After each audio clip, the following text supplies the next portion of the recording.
welcome to my YouTube channel, Sewing in Switzerland. So today is a little different. We're in a slightly different position to normal. I had a message from someone saying that they could not watch my videos because I was sat on the floor.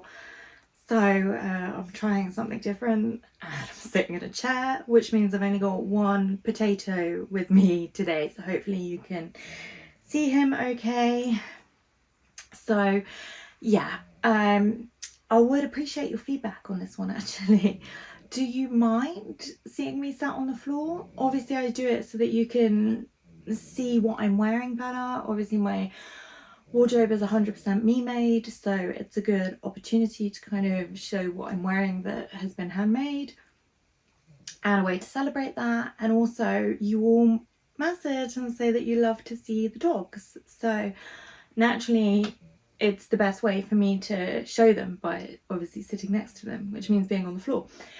So I would appreciate either way if that's something that you don't mind seeing me talking to you from the floor, or if you do prefer watching videos where people are sat in a chair. So yeah, I would appreciate your thoughts on that. I didn't think it was a thing, but obviously it is a thing, and people don't like to watch videos with people on the floor, so please let me know what works for you guys best. So today is quite a cool one actually. Excuse the pun. So these two ladies on Instagram have made a new sewing hashtag, and it's hashtag solutions for sweaty sewists. And the two ladies that have come up with it, I'll put their Instagram handles in the description so you can find all their details and whatnot. One is Loretta, I've written it down. Loretta Makes Things and Molly Made Creations. So I'll put their details in the description so you can just kind of click the link. And they've come up with this new hashtag, solutions for sweaty sewists.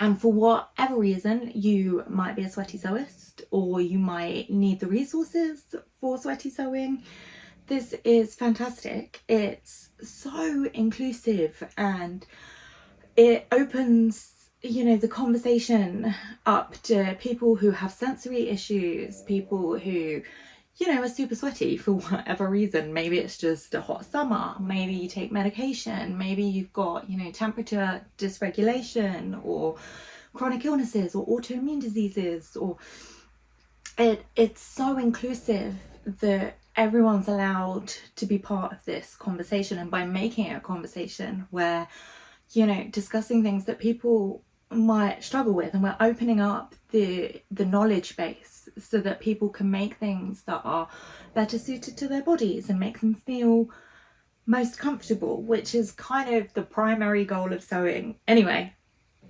So solutions for sweaty sewists is the hashtag. So I do encourage you, if you use social media, to check out that hashtag and, you know, see all the really great tips that they have provided and shared on their website, on their Instagram, sorry. And one of the things that they've done is they've created this Google document, and they've both got the link in their Instagram bio section, so you can just click it and go. And that's available for anybody to use, and it's got like a list of pattern information, fabric information that you can share with, you know, the community, and you rate it out of 5 stars as to how, you know, helpful that is for sweaty sewing. So I thought I would share a couple of my top tips for sweaty sewing. The first one I will start with, I'll just check my notes, you know, I can't see anything. So let's start with the fabrics that I use for trying to control my, not control my temperature, but trying to make myself more comfortable, especially in the summer months. It gets very, very hot here in Switzerland. I do take medication, which does make my temperature kind of go a little bit AWOL, and also I do have an autoimmune disease. So actually My temperature is completely dysregulated. I run very, very hot. I'm very, very warm at all times throughout the year. So for me, this is, you know, very important information sharing actually. So the fabrics that I will tend to gravitate to, especially, the first one, and the one for me that is the coolest to wear, it's the breeziest, it's the most comfortable to wear on sticky skin or skin that gets quite sore from the heat, for example, and that's double gauze. Double gauze is fantastic and I rate it above any other fabrics. That is my go-to sweaty fabric, double gauze, because it's got this kind of bumpy texture. It's very soft, but it's got that kind of almost like a waffle texture, as you would find with like a waffle fabric, but much softer and much less raised, and it just causes everything to just kind of sit slightly away from the body. And because it is cotton, you get the natural kind of fibers. It's very easy to wear. It is my go-to. It's one that I wear the most for tops. So if I'm going to wear something that's close to my body, I will make that in a double gauze. So usually tops in a double gauze would be my recommendation. So the next one is obviously cotton. It's breathable. And this is 100% cotton. And this is what you want to go for in the hot months. And again, I would stick to cotton for tops and bottoms actually. I do have some double gauze shorts that anything that's going to sit closer to my body, I make in double gauze. And then secondly, if I don't have a double gauze, I'll go for a nice light 100% cotton. And that goes for anything, tops and bottoms. And so the next one that I would probably use is a viscose. And again, I would use viscose. This is a viscose to make tops and dresses would be my go-to for a viscose. And then lastly, I would recommend linen. And obviously linen is a natural fibre, it's made from plants, but I would only use linen to make something that sits away from my body. So if I was making a skirt, for instance, something that maybe sits on my waist but is away from my body, and the same, I wouldn't make a top in a linen because it's very like absorbing. So if you get a bit sweaty, immediately you can notice that on a linen. It absorbs it straight away, so you're likely to see more like sweat patches. It's likely to get wet very quicker. It's a great natural fiber and it's really, you know, it dries very quickly and it's a good one. Like it's good for like smell as well, but honestly I would wear that away from my body. So something in like a lightweight jacket in a linen, a skirt in a linen, something that isn't sitting tight like a top would across my body. So those would be my fabric choices for sweaty sewing. In terms of my go-to sweaty sewing patterns, my number one is the Roscoe True Bias indie pattern company blouse. So the Roscoe is great, but I have hacked it. So take this with a pinch of salt. It's got this great kind of V-neck neckline here that's fantastic. It's super breezy, but the sleeves do have this kind of band that gathers the sleeve together at the bottom. In the summer, I leave that band off and I just hem the shirt so it's much bigger and you get this kind of constant airflow and breeze running through. And then normally, because the Roscoe does come up very long, I typically take about between 4 and 7 centimeters off the actual body piece. So I shorten it so it sits just around like my belly button, and then what I add in is a ruffle, and it comes with a ruffle piece. So I usually just halve that. And if you want to make this and you want to hack it like I have, let me know in the comments and I'll find the complete measurements for you, my recommendations, because I have it written on the pattern somewhere. So if that's something that you want, that's fine. But I tend to halve the the ruffle piece and then attach it so it just sits slightly longer on my belly, from my belly button, and that just gives it like the perfect hip, just above the hip length. It's then super breezy because the ruffle kind of poofs it out slightly, so you're just getting extra airflow going in everywhere. So that is my number one go-to shirt for the summer. Next on my list would be, actually, it would be the Helen's Closet Orchard top or dress. And this one is, I'm wearing this camisole now, and this is the, I'm covered in dog hair. This is actually the Orchard top, and it's free, so it's bonus. Win-win. The great thing about this being a wonderful summer top is that it sits slightly lower here, which is great. It's super breezy, but also it's kind of, the shape is very square, so it doesn't, for a camisole, it doesn't sit very close to your body. You actually get this kind of extra, where it's so square, you get this extra kind of piece here, so there's like breathability and movement there for airflow. So that's a fantastic one. It's also cut quite low on the back, so if you tend to get quite sweaty under your hair or on your kind of upper back there, that's a really good one. It has this kind of scoop. So that would be another top summer one. And the next one that I would recommend for summer is another Helen's Closet one, and that is the York Pinafore. So you can make that in a couple of lengths, and it runs directly under your arm here, but much lower, so it runs kind of alongside your hip, so you've got all this room to just wear a tank top or wear a Roscoe blouse. And then it's super breezy, it's not close to your body, so you can make it in a nice linen or something, you know, like natural fibered. I don't recommend, going back to the fabric, I do not recommend anything with a sheen.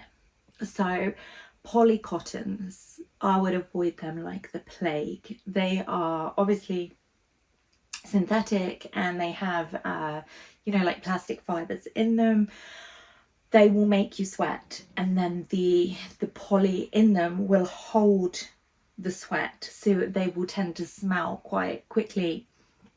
So avoid anything, and the way that you can see if it's a poly or it's got, you know, synthetic fibers in it is that it typically has a sheen to it, so you can usually feel it. If it's got like a real kind of smooth silky feel, then I would avoid it. And yeah, anything that is synthetic, just avoid like the plague for summer or for sweaty sewing in general, to be honest.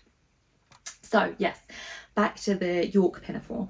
So it's got these great deep kind of scoop pockets on the side, or you can have like a kangaroo pouch. So it's on the pockets are on the outside. So if you're super sweaty and you suffer with kind of sweating around your tummy or around your middle or around your thighs, and pockets kind of tend to get a bit damp or, you know, stick to your body, and you get that kind of uncomfortable clothing sticky feeling, the pockets on the York are on the outside. So you literally just have the fabric running parallel to your body, and you can make it, I've seen people size up and grade between their sizes just to make it a little bit bigger so that it sits even further away from the body. But it's super loose. You can make it a nice scoop neck so it sits a bit lower, and then you've got, you know, you can just wear a tank, or if you don't want something too close to your body, you can wear like a Roscoe blouse, for instance. That would be my go-to summer uniform, or my sweaty uniform, to be honest. So I'll just check my notes and see if I've missed anything.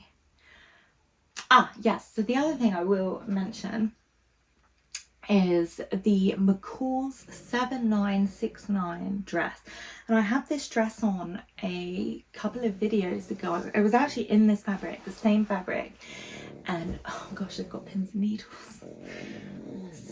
One heavy potato. And yeah, the McCall's 7969 is a really great one because it crosses over in front of your bust.